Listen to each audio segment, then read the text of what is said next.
Hello, I'm Odin, and today I want to make another inflatable prop. Well, it's my first inflatable prop. I've only really made an inflatable costume. It's Tokoyami's Dark Shadow from My Hero Academia. I need a pattern, or perhaps I just really want a pattern, and modifying something that is close is easier than making something that's new. So I modified this Fumikage head pattern by Cosplay. The pattern is made for foam, but the basic shape is here. I mostly just need seam allowances and the back of the head. After a few hours, I have new pieces for the back of the head and the lower jaw, or the lower mandible. Now I know he's not that big, but that's kind of intentional. What I'm worried about is making sure I can move enough volume of air to fill him up in a short amount of time, and so I thought smaller would actually be better. Since it's just made from fabric and I can always increase the pattern size, it is possible to make it larger, but I'm pretty sure this is going to be okay. And I'm fairly happy with this head. It's going to be a real treat to sew, but what I need to do is make an arm. Well, not an arm, his neck.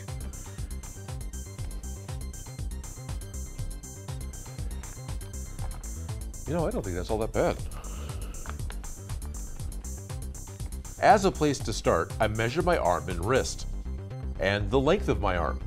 Using those measurements, I start my first paper pattern, and I make a pattern for the upper neck. This will attach the head to that arm-inspired piece. So one of the fun things that I learned working on patterns with Felicia is that you want to be as exact as you can on your paper pattern for the fabric, because as you transfer this to your fabric, you increase with seam allowance and then you actually sew it together. Each step introduces a new level of inconsistency.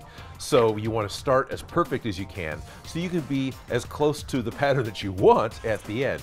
And generally speaking, that's all clothes and costumes are. They're not really perfect all the way through, so don't beat yourself up over that. I did modify the paper pattern again before cutting it out. It needed to have a better angle for attaching to the chest, otherwise it was just going to stick kind of straight out, like a chest burster from Alien. All of my pieces are cut from black RipStop nylon fabric, and I added a 1 centimeter wide seam allowance all the way around. And I was lucky on that choice, because using this particular sewing foot, the edge is 1 centimeter away from the sewing needle, so it's easy to keep the seam allowance correct. And I have the first part done, and it's looking good. Nice seams, the ends are all closed. Oh, and then I see my error. Put it together backwards. Got my first piece done. Oh, it's backwards. The triangle that I put in isn't supposed to go from wide on the base. It's supposed to go wide at the top. All right, give that triangle back. I have plenty of fabric, so I'll just cut a new one instead of using a seam ripper. And this time, I pay more attention to which part goes where, and I have it sewn together correctly. I start sewing the parts of the main neck, and then I can add the third piece to the curved neck. Oh man, again? Again? Am I gonna cut every piece out backwards? Well, not cut, am I gonna sew every piece together backwards?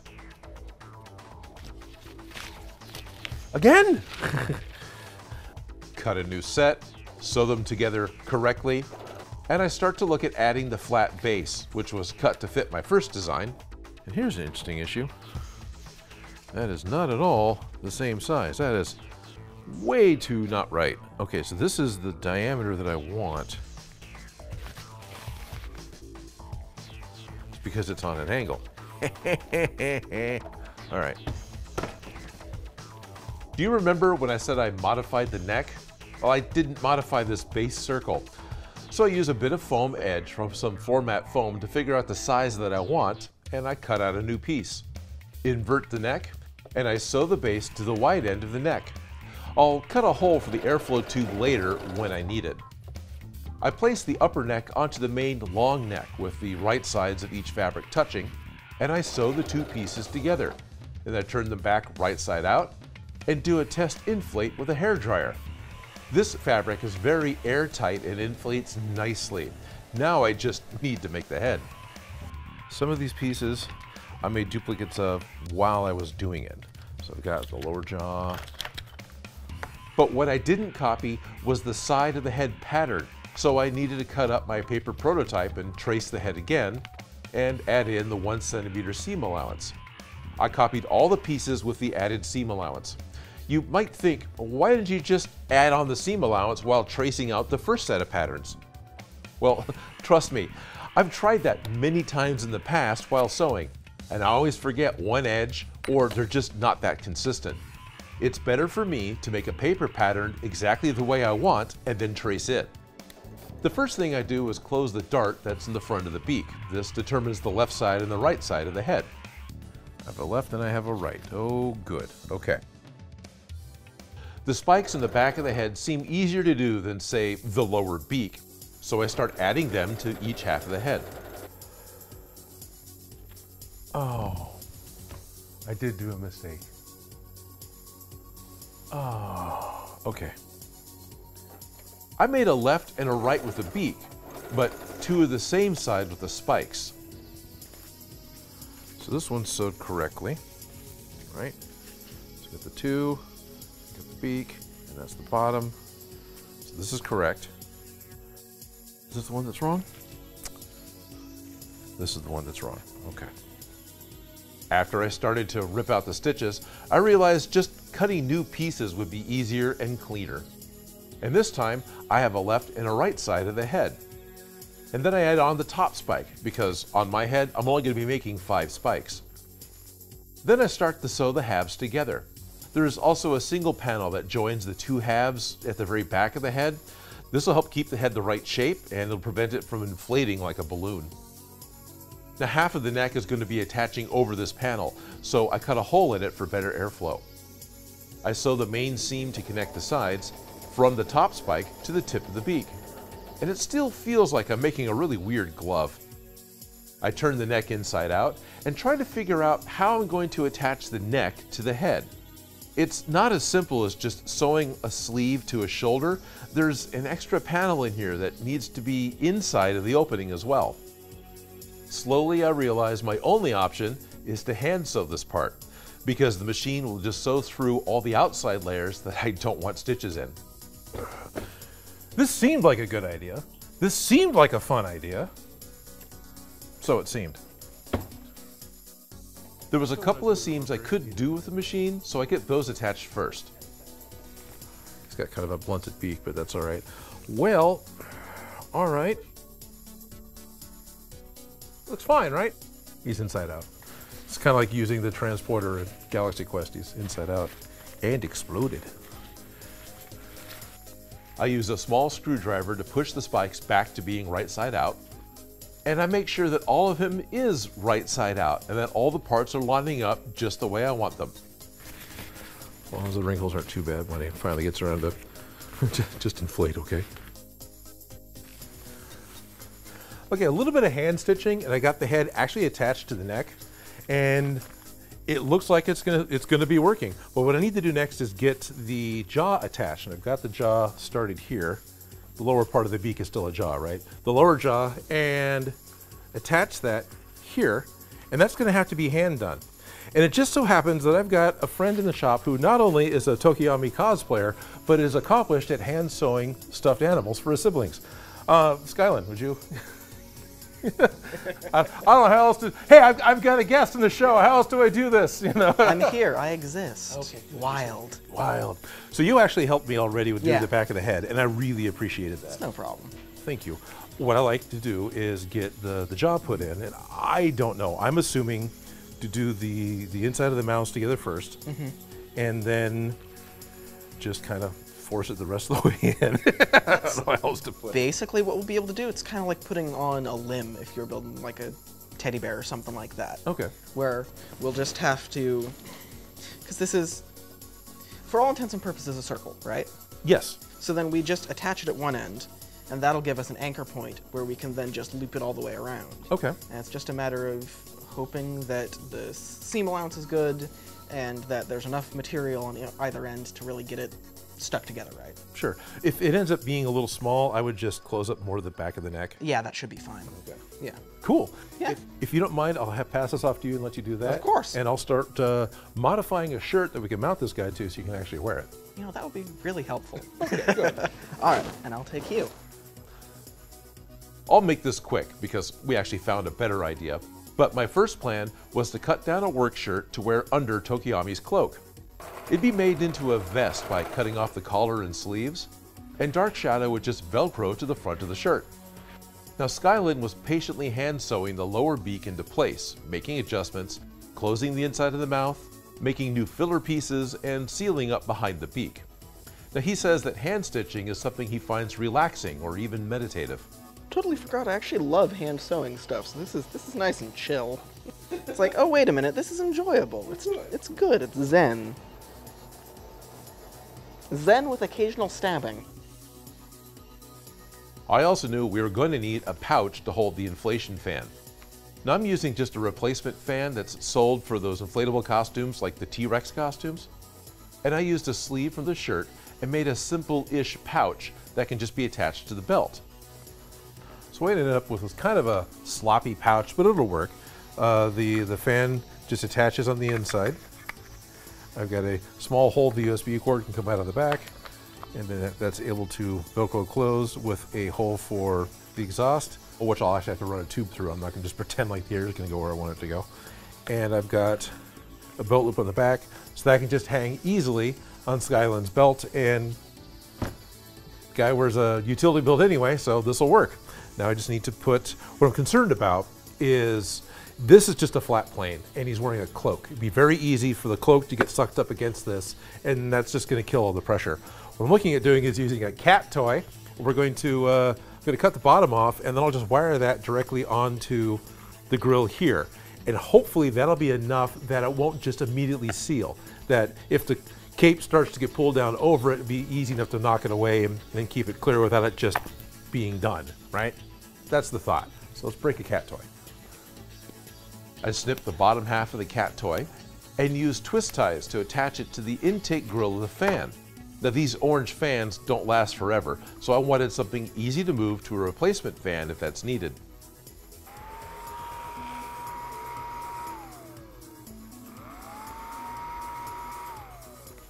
So the next thing I'm thinking about is, instead of this on-off switch that's a little hard to get to because you want to keep your T-Rex inflated the whole time, right? So it's okay the way this works.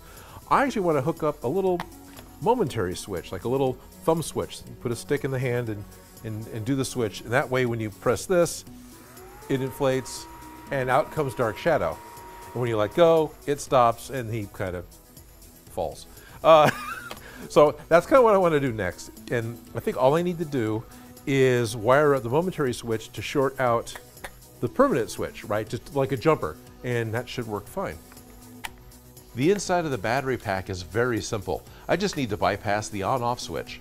So I solder a length of double wire with one end connected to the battery lead and the other to the on position of the switch. And the wires will connect with a nice big red momentary button. Now the switch still works, and the button will work too.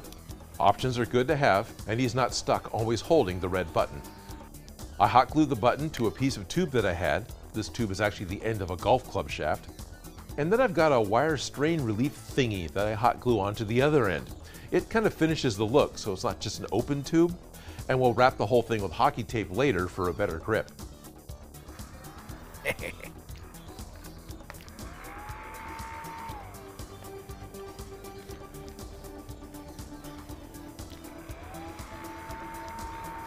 That's what I wanted.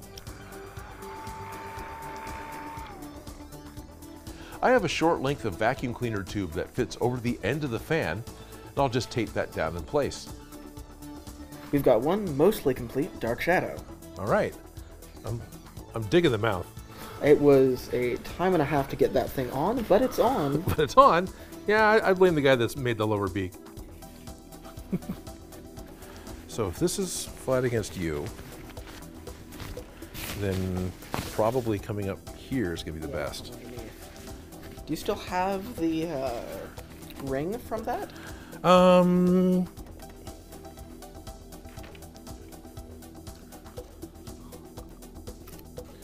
Yeah. I want to see him inflate with this. Yeah. We tested it without everything put together, and he seems to be doing great. Right. It's just the final experience, making sure that it's all sewn together right. So we do a small... I was about just cutting an X. Yeah. And that way I could hopefully tape the blades. Mm-hmm.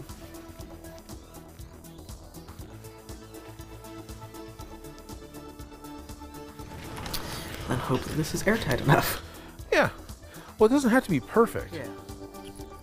Just good enough. Just good enough. Yeah, he's not. He is a balloon, but he's not a balloon. We need to put enough positive pressure going in that he inflates, but we don't want so much that he pops. So. That would be a real shame. Real shame and a real surprise because I don't think we can do that. So if he's that way.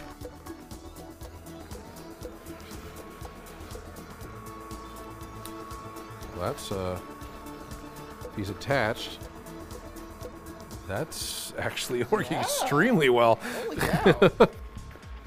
So if I'm trying to hold on to him, so if he's just Velcroed like this, then yeah. And he's got a little bobblehead going on. Yeah, that'll be great for removing. Yeah.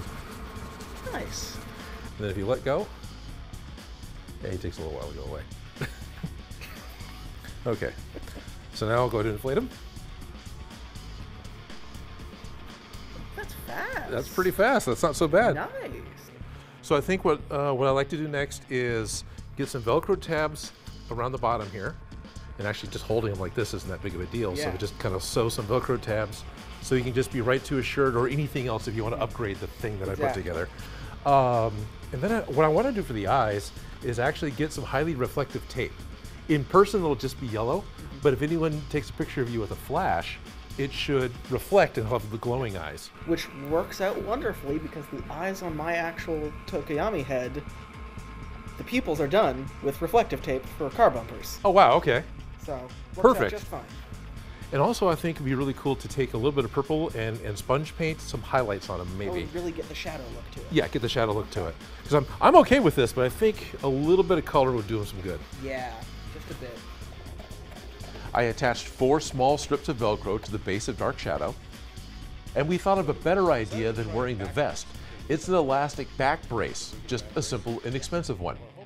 Skylen can adjust the brace to sit in different ways, and the large front Velcro lets Dark Shadow have more area to stick to. So there's all that.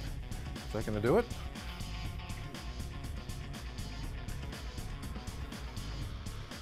All right. Hey. That inflates in like 2 seconds. Yeah, that's fast.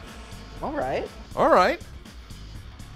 You almost look like those costumes where you're like, you know, riding an ostrich. Yeah, yeah. We've done that, just only the head. Only the head. That's. Yeah, let me get out of the way. Take a step back and take a step. I'll walk with it a little bit. How bad does he bounce around? It's not really. No, he's got a little bit of motion, but it's not. He's not out of control. Too manic. Yes, he's not inflatable. Yes, he's not whacking arms. We set everything up on the body form, and it's time for the eyes.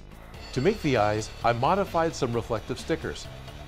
Okay, so what I was thinking with the eyes, I think I might have mentioned earlier, was using something reflective.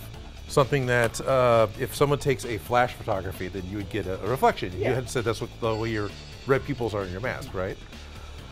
I couldn't find yellow. Yeah. And you know, you were there, but I was there. you weren't. And so what I've got is these from Harbor Freight Tools, just reflective trailer stickers.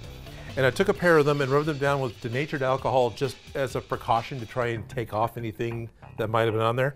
And then this is transparent yellow spray paint. And what I'm really surprised is it dried. In like 20 minutes, it's done. It's not sticky. Bad at all. So I thought this was going to be a vinyl sticker and it was never going to set. It's fine. This one isn't quite, but I had sprayed it a little more. But it's fine now. I hit it with a hairdryer. It's fine. I am hopeful that we can just cut the eyes out of this. Yeah. I have an eye pattern from the side of the head. Just cut out 2 stickers and stick them on. Now, does that create too much weight? It better not. Good. Hey, there we go. All right. Look at you. Angry looking. Angry looking. Ah! Somebody's pissed him off. I wanted a little highlight on him, just a touch of purple, kind of like it is in the animation. So with a torn bit of sponge, I stipple some purple paint onto each of his spikes, and then Skylen paints some purple highlights down his neck.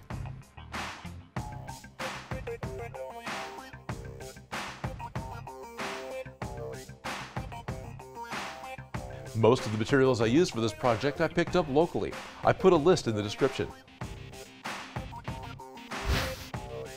All right, this works. All right, At least at some level. at least on some level you're okay with this? Yeah. Oh, cool. I'm pretty happy with it. Yeah. I'm really very happy that without even really thinking about it, by dumb luck, your beak totally clears the back of his head. Oh yeah, that was complete and utter just happenstance, and it worked. It works. Yeah, no, I'm not No, getting you don't any... touch it. You've only got a couple of inches of clearance, but it totally clears. Even though the camera here isn't really picking it up, but he's got the eyes that are reflective, so if there was a flash photography, the eyes should really glow. Actually, I am seeing reflection just from my shifting. I can see his eyes light up a certain Nice. when I get the light behind me. So it totally still works, even with the stained glass spray paint over him.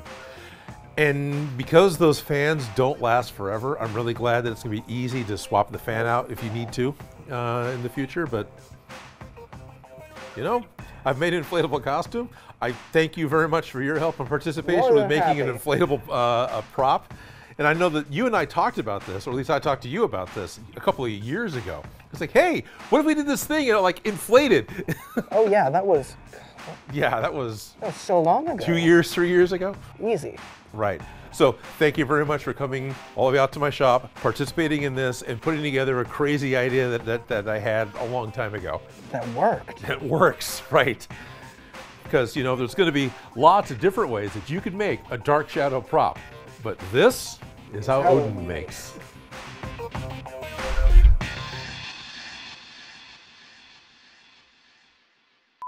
Now, an idea I had that I didn't think it'd have time to finish.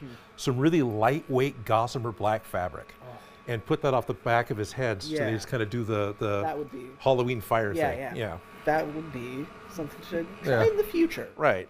If you make that happen, let me know. Yeah. I want to thank Jeffrey McCready, Cursy Smurf Erica, and all of my Patreon supporters. My Patreon support is the #1 thing that makes this show possible.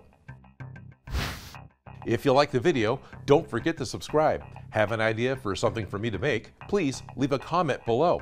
And if you make any of these projects, you can send me a picture.